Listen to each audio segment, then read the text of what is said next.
Welcome. In front of me is a Lenovo Legion Duel, and today I'll show you a couple of tweaks and tricks you can do on this phone.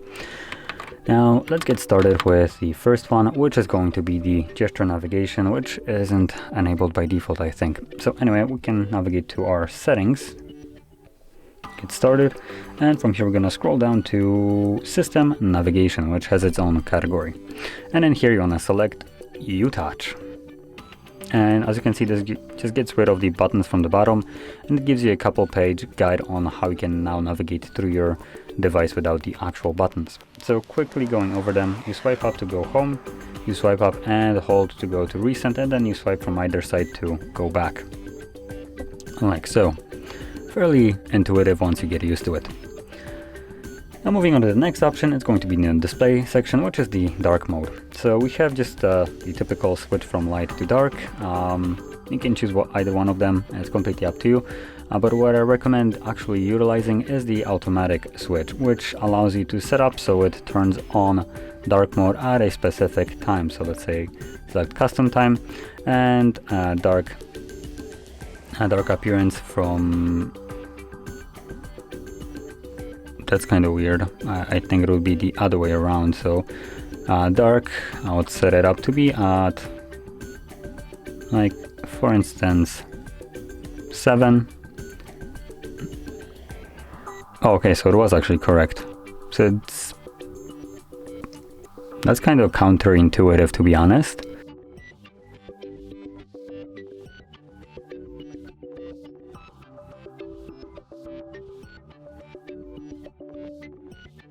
Okay, so I guess this is good. So if I'm understanding this correctly, it seems counterintuitive, but it looks like it turns on light mode or dark mode at 10, and light mode is at 7 AM. So basically completely opposite of how it's written. Anyway, unless I have, well, let me quickly check. Unless I am at 3 AM, which would then completely change this. Let me quickly check what I'm set to. So time, date and time, there we go. And we are set to be, okay, so this is PM. So yeah, it is kind of counterintuitively set up. Okay, so let's move over to the next one, which is the lighting effects, which we can find again under the display. So let's go back right here, and we have this toggle right here. Now what this refers to is this logo at the back, which can light up. So let's just quickly toggle it on, and you can see that it is now glowing. And you can have a couple things happen to it. I believe you can most likely have it for notifications, yeah, incoming calls and stuff like that. You can also change the actual color of it if you want it to be something else. So as you can see, I just changed it. I'm not sure if it changes it. Yep, it does change it automatically. So there we go. And we also have different effects for it, so we can have wave, flash, breathe, or always, which always would be constantly on, as you can see. So choose whichever one you want, which one suits you the most, and there we go. Now moving on to the next one, it's going to be the display refresh rate. So for some reason I am set right now to 90. I am actually not sure if this is the default one or not, but in here we'll have several options. So you will see we have 60, which is the typical like old school phones. We have the 90, which is I guess a little bit better. Then I have 120, which is basically the optimal one, and 144. Now to be fair, there is not much difference between 120 and 144. 24 frames per second will not be as noticeable as, for instance, jumping from 60 to 120. So to be fair, I don't think it's necessary for you to go for the 144, because it will consume more battery, and personally I can't really tell that much of a difference between 120 and 140, but battery life will most likely be able to tell the difference. So there we go. Now choose whichever one you want. Keep in mind that the higher refresh rate you choose, the less battery you will have. And before I actually enable this, I am curious about one thing, because I haven't checked it before.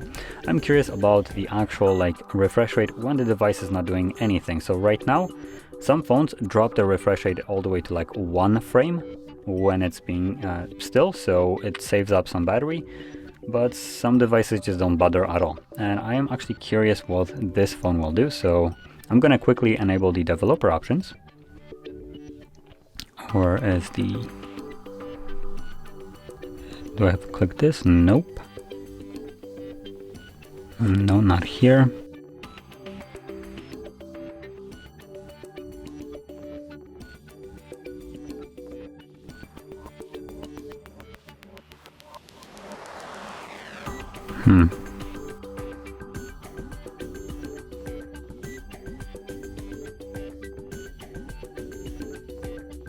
Nope, not this one. Where is the build number? I guess I'm just gonna search for it and find nothing. Fantastic. That's a little bit annoying.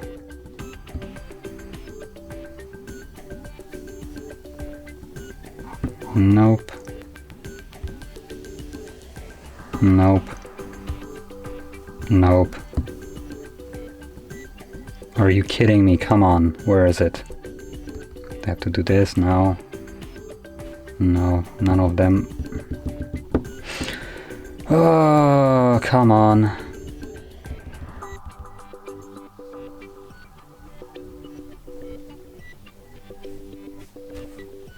Did they remove?